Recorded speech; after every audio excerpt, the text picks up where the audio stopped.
Call it a road rage incident or an attempt to extort money, as alleged by many people on social media. Another incident of bike-borne men getting into a fight with the driver of a car and damaging the vehicle has come to light in the Sarjapur area of Bengaluru. This shocking incident has been caught on camera. In the visuals, you can see how a car was stopped by bike-borne men and the driver was forced to come out of the car. These men alleged that the driver had touched their bike and started abusing him. They even stopped their bikes in front of the car and started banging the car window. Terrified by the men attacking the car, the driver hit the parked scooter and dragged it for a few meters to reach the Sarjapur police station. They lodged a complaint and said the men tried to extort and attack him. The cops, meanwhile, have registered an FIR against the 4 persons and have arrested 2 of the 4 accused. In a recent incident of a road rage that happened in the city of Bengaluru, in a busiest area in Sarjapur main road, where currently I am standing, you can also see that the traffic behind me, it is tremendous. Where I can also tell you that these road rage activities are constantly happening in the city of Bengaluru, where the Bangalore City Police are seriously taking action against the gang who is behind this. Where on Sunday there was a gang of men who actually stopped a vehicle in between the road, where the driver did not stop the vehicle. He drove directly to the police station, where the video, which was recorded on a dashboard camera, was being viral in social media, tagging the Bangalore City Police to take an immediate action. Immediately after that, the Bangalore City Police has filed a case against these accused and they were being arrested. And also the water tanker lorry which was involved in this incident is also being seized by the Bangalore City Police. All right, to help us understand the situation better, I'm joined by Arvind Kumar Jain, former IPS, and Brinda Adige, activist, joins us on the broadcast. I'd like to come to you, Arvind Kumar Jain ji.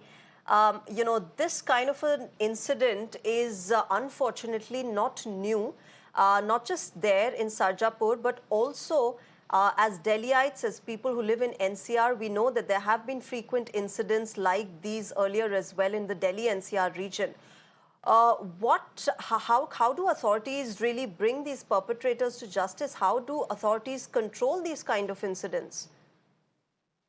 In places like Bengaluru, there are a lot of CCTV coverages there. It's easier to work out these cases because it's in a busy locality, a busy road, crowded area. So they must have got the footage and they must have nabbed the culprits. Action should be taken. Very stern action should be taken in each case. There should be no compromise from the side of complainant. They shouldn't agree to that. Charge sheet should be filed against these people under deterrent section so that they remain behind bars. That's the only way of controlling it. And another way of controlling is, as is in foreign countries also, there should be, in Delhi, other places, there are PRV vehicles, dial 112 vehicles at various places at busy intersections.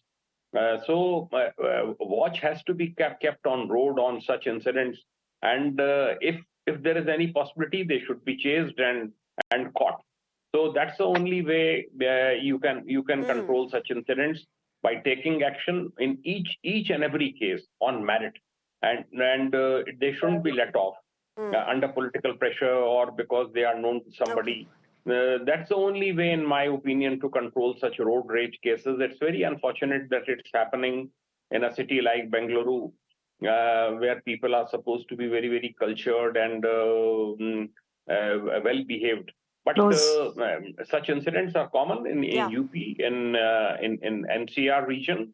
You are absolutely correct. We hear of so many cases. In my opinion, that's the only way. Driving licenses should be checked. If a person is indulging in drunken driving, then he should be challaned. Vehicle should be impounded.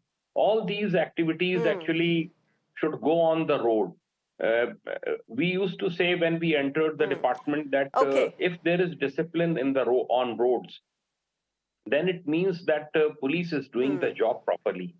And if there is no discipline on the roads and people are driving around without any number plate, in drunken condition, overloading is there, rash driving is there, And there's no without fear. helmets people are There's no driving. fear. Just look at them. They've just Yes, stopped a random car yes. and pretended to attack it. But Brinda Adige, this is just one incident where the driver of the car was attacked. But what if there was a woman driver there? There were women inside. There could have been, the situation could have been much, much worse.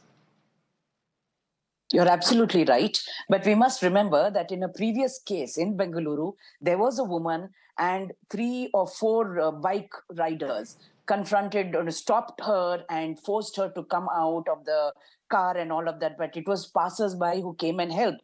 So, like you mentioned, if there was a woman, I can't even imagine what she would have gone through or what might have transpired between those men and these women. The first thing that comes to my mind is we are a city that is supposedly guarded and governed by CCTV cameras. Now, the next question is, are these CCTV cameras monitored?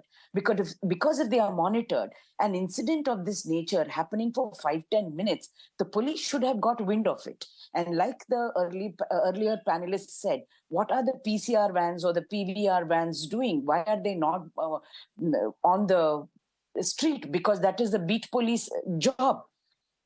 These people, impunity has increased because they know that punishment is something that they do not get. Nobody has been penalized. The cases go on for years together. I think it is time that the police as well as the judiciary look at addressing these issues through mobile judiciary, mobile courts, because that is happening somewhere in Chennai, and in Kerala also, where such cases are tried out within 90 days. And then these people who have gone around, they stop people in the middle of the night, they rob them, they harm them. And by the time the person comes to file a case and an FIR is registered, harm has already been done and theft has happened. And the police are unable to trace these people. So the impunity has increased. And police, like the panelists said, if there is no road rage and if there is discipline and police are strict on the streets, then we know that law and order and there is fear of law. Yeah. So here probably we are also seeing no fear of law. Yeah. Maybe they call up politicians who call them up and say, okay, let it be. Don't file a case on them. So all of these things have to be considered because citizens should not be left to handle the hooligans and the rowdyism because they never come as 1 or 2. There are always 4 or 5 of them. And one person in a car or on a bike cannot handle 4 or 5 of these people. So it is time that the justice system and the police enforcers of law work in convergence and say that there has to be that discipline and fear of law instilled into these people who are going around harassing citizens. Yeah, Arvind Kumar Jain, can I quickly also then ask you, if at all, unfortunately, such an incident happens to any of us, what are the first few things that we should be doing? Dial 112 or dial 100 in different cities. That different numbers are there. Or if you know somebody, if you know some relatives, you should dial the number. You should tell them about the incident. Basically, in my opinion, police should apply mind when checking is going on. They generally start stopping all the vehicles, even if you are going with your wife and daughter. That why is there tripling? Why are you going around with your daughter? How will daughter travel? How will daughter travel? She will not travel in another vehicle. She will travel with the parents.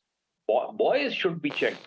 The boys, and once you are in police, you come to know as soon as you see the passengers that these are suspicious people, and boot should be checked off motorcycles, vehicles of such vehicles, And once you start doing it, once you come to know that these people are drunk, they might be carrying weapons, they are not normal citizens, and they are hooligans. Once such checking, once you start applying your mind and start doing the checking, what we used to do was that we used to put stoppers, 100 meters this side, 100 meters that side. If you are doing checking and if some vehicle turns back, then that vehicle used to be caught, which is trying to avoid checking. So intelligent checking has to be done. If intelligent checking is done, routine checking will not be, you will not be able to control such cases but just by doing routine checking. I also used to get checking done, and we used to put stoppers, 100 meters this side, 200 meters this side, and vehicles which are going back, so on seeing the checking, they used to be caught and they used to be challaned. They used to be 116 in 21 to 176 in 23 and so on and so forth. Clearly, a rise in crime in the state as well, and a lot needs to be answered by the authorities. You're absolutely right. There is a spike, there is a rise on crimes against women and gender-based violence because street sexual harassment has increased. And like you would have heard also, I think it was also shown on your channel a couple of days ago, where a lady in the metro was molested, and the metro authorities, the security, just fined that fellow 10,000 rupees and sent him away. This is a crime.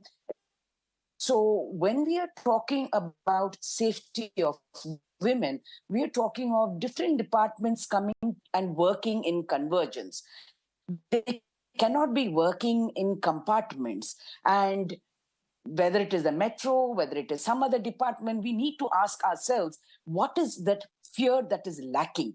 Because if these crimes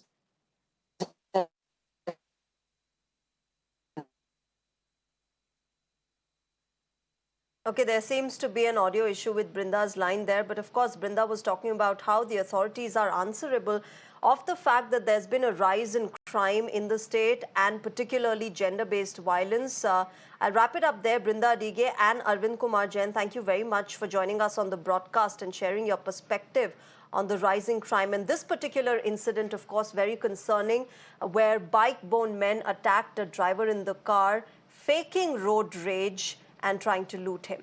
We'll keep a close watch on this situation and get you the latest on that. But right now, we're heading in for a short break. News and updates will continue on the other side. Stay tuned to Mirror Now.